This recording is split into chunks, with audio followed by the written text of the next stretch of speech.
So you want to buy an electric car. Good news. In 2025, more than 20 million of them sold worldwide, roughly 1 in every 4 new cars on Earth. They're on every street, in every price bracket, backed by every major automaker alive. And the pitch is beautifully simple. No gas, no oil changes, cheaper to run, better for the planet and the future all at once. It sounds like the smartest money decision a driver can make. It's not that simple.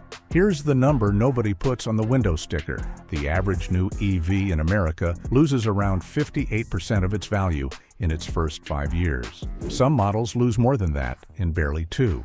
Buy one for $55,000 and you could watch 30,000 of it simply evaporate before the warranty is even up.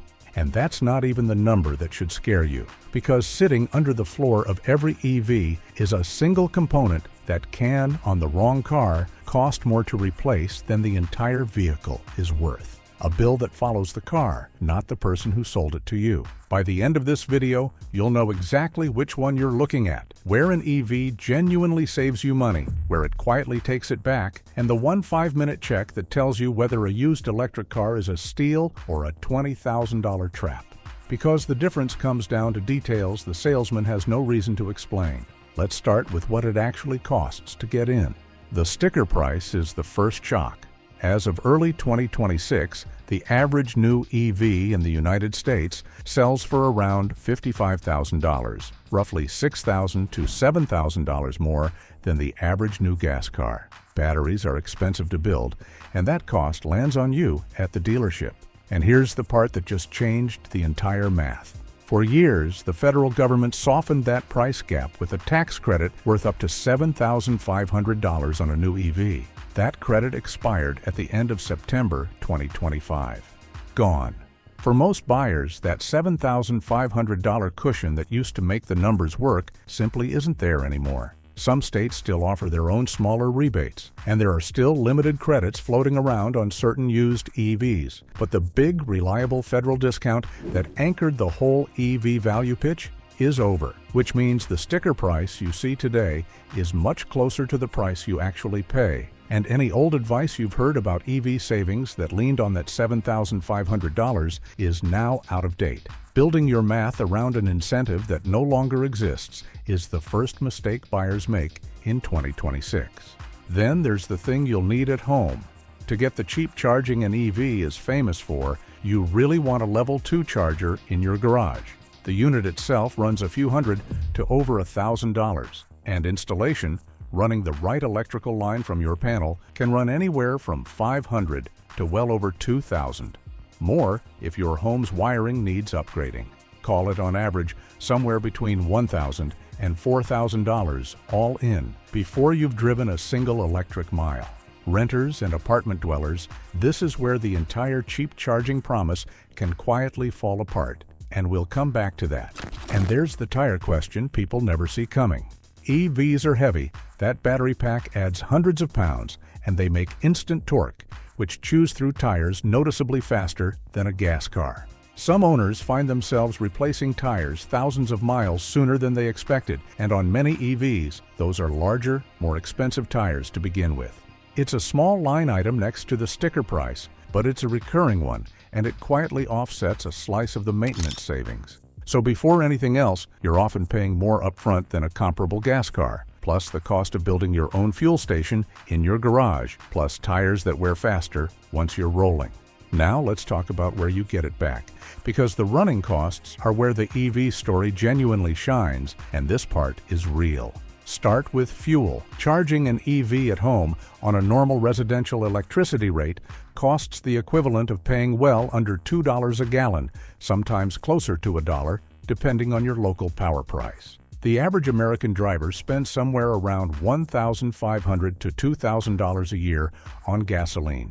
A lot of EV owners charging at home cut that to a few hundred. Over 5 years, that's thousands of dollars back in your pocket, and it's the single most real, most reliable saving in the entire EV pitch. Then there's maintenance, and this is the part gas car owners underestimate.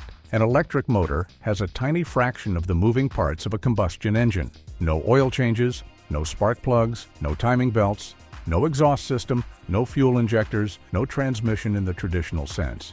Regenerative braking means even the brake pads last dramatically longer because the motor does most of the slowing down. Study after study puts EV scheduled maintenance costs at roughly half of what a gas car costs to keep running. Fewer parts, fewer failures, fewer trips to the shop. Add it up, and on fuel and maintenance alone, an EV can genuinely save an owner somewhere in the range of $6,000 to $10,000 over the years they own it, compared to an equivalent gas car. That's not marketing, that's real money. But here's a wrinkle that's quietly growing every year, and almost nobody factors it in. Gas taxes are how governments pay to build and repair roads, and you pay them at the pump on every gallon. An EV driver pays none of that. So states have started clawing it back a different way through special annual registration fees on electric vehicles. Depending on where you live, that extra fee can run anywhere from around $50 a year to over $200, sometimes more, specifically to make up for the gas tax you're no longer paying. It doesn't erase the fuel savings, not even close, but it's a real annual cost that's trending upward. And as more drivers go electric and gas tax revenue keeps falling, you can safely bet those EV fees are going up, not down. It's one more line item working quietly against the savings column, which is exactly why the next part catches people so badly off guard. Because there's a cost on the other side of the ledger, quietly working against those savings, and for many owners, it's bigger than everything they just saved combined. Depreciation. An EV, on average, loses value faster than almost anything else you can drive off a lot. We said it at the top, around 58% of value gone in 5 years for the average electric car, against roughly 45% for the average vehicle overall. And for some high-profile models, it's been far worse, cars losing half their value, or more, in the first 2 years alone. Why so brutal? A few reasons stacking on top of each other. The technology moves fast, so a 3-year-old EV can feel a generation behind on range and charging speed, the way a 3-year-old phone feels slow.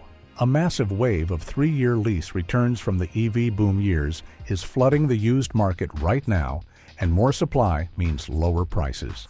And hanging over all of it is the question every used EV buyer asks, and every seller dreads. How healthy is that battery, really? Here's what that means in hard numbers. Buy a $55,000 EV, save yourself $8,000 in fuel and maintenance over 5 years, and then watch the car's value fall by $30,000 or more in that same window.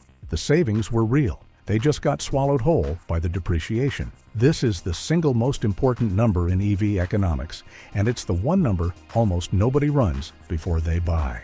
And there's a reason so many people quietly lease their EVs instead of buying them. Leasing hands the depreciation risk back to the manufacturer. You pay for the years you use the car, and when the lease ends, the plummeting resale value is their problem, not yours. For a technology depreciating this fast, that's not a coincidence. It's the market pricing in exactly how uncertain these cars' future values are. When the companies building the cars would rather lease them to you than sell them outright, that tells you something about who's absorbing the risk. The flip side of all this brutal depreciation is the opportunity almost nobody talks about. If new EVs lose half their value in 2 or 3 years, then somebody is buying those 2- and 3-year-old EVs for half price. A car that cost $55,000 new, with plenty of battery warranty left and years of cheap running ahead of it, selling used for under $30,000. For a buyer who knows how to check battery health, the used EV market is quietly one of the best value plays in the entire car world, funded entirely by the first owner's losses. Now let's talk about what's underneath the floor. Every electric car is built around one component that dwarfs everything else in cost: the battery pack. It's not a part of the car so much as it is the car, the single most expensive object, bolted to the chassis, and it sits under the cabin floor, slowly aging from the day it's built, whether you drive it or not. Lithium batteries degrade. Every one of them in every EV loses a small amount of capacity over time and use. Most modern packs are genuinely durable, losing only 1 or 2% of capacity a year under normal conditions. And the good news is that most drivers will never need to replace one during normal ownership. But most is not all. Heat wears them down faster. Constant fast charging wears them down faster.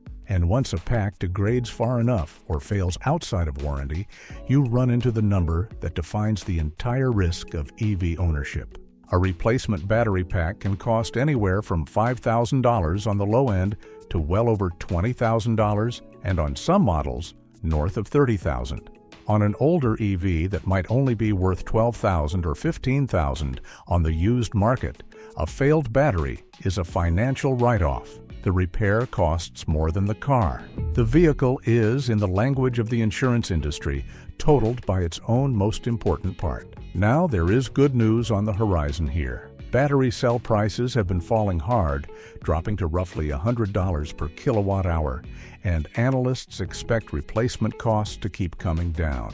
But that's cold comfort if your pack fails today, at today's prices, on a car that's already out of warranty. This is the underground storage tank of the EV world, the liability that follows the vehicle, not the seller. Buy a used EV with a battery that's quietly degraded or nearing the end of its life, and you inherit that the moment the title transfers. And you would not necessarily know from a test drive because a slightly tired battery drives almost exactly like a healthy one until the day it doesn't. This is why battery warranties matter more than anything else on the paperwork. Most manufacturers cover the battery for around 8 years or 100,000 miles, guaranteeing it won't drop below a certain capacity, often 70% in that window. That warranty is the single most valuable thing protecting an EV owner, which also means the scariest moment in an EV's life is the day that warranty expires. Because from that point on, the most expensive component in the car is entirely your problem. Before buying any used EV, a battery health check is not optional. It's the difference between a smart purchase and a $20,000 surprise showing up 2 years after you sign. And unlike a leaking fuel tank, this is one buried liability you can actually inspect before you buy, if you know how. Most EVs will show you an estimated battery health or state of health figure through the car's own menus or a diagnostic tool, telling you roughly how much of the original capacity is left. A specialist can pull a more detailed report, compare the car's current full charge range against what it had when new, and you get a rough read on how much life the pack has lost. 5 minutes of checking that number is the single most valuable thing you can do before handing over money for a used electric car, and the fact that almost nobody does it is exactly why the good deals and the disasters sit side by side on the same lot for the same price. There's a second hidden cost that ambushes EV owners, and it has nothing to do with the battery: insurance. EVs, on average, cost more to insure than comparable gas cars, sometimes meaningfully more. The reason ties straight back to that battery.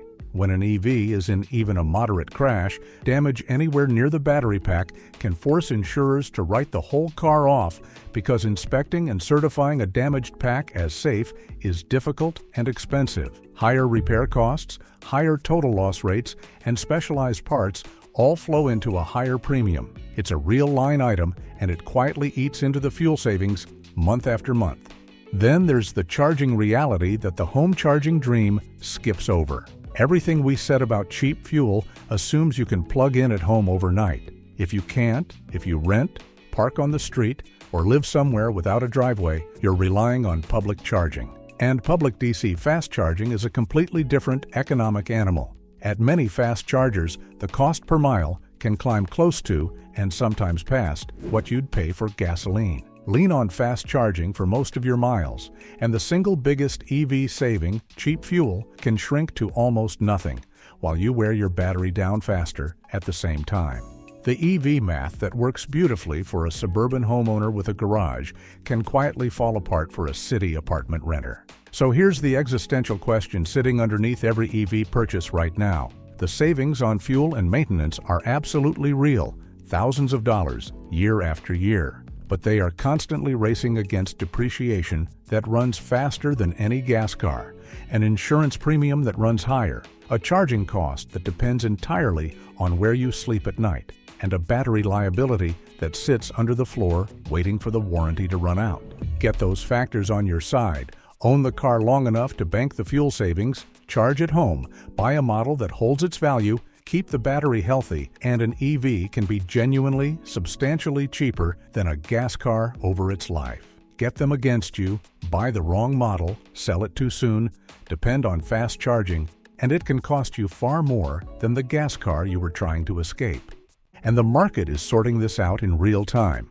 When that federal credit expired in September 2025, new EV sales dropped sharply, and something fascinating happened underneath.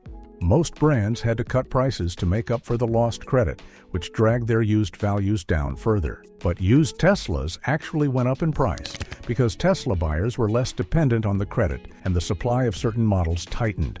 So the used market split in two, some brands sliding, others holding firm, and the gap between a smart used buy and a money pit widened.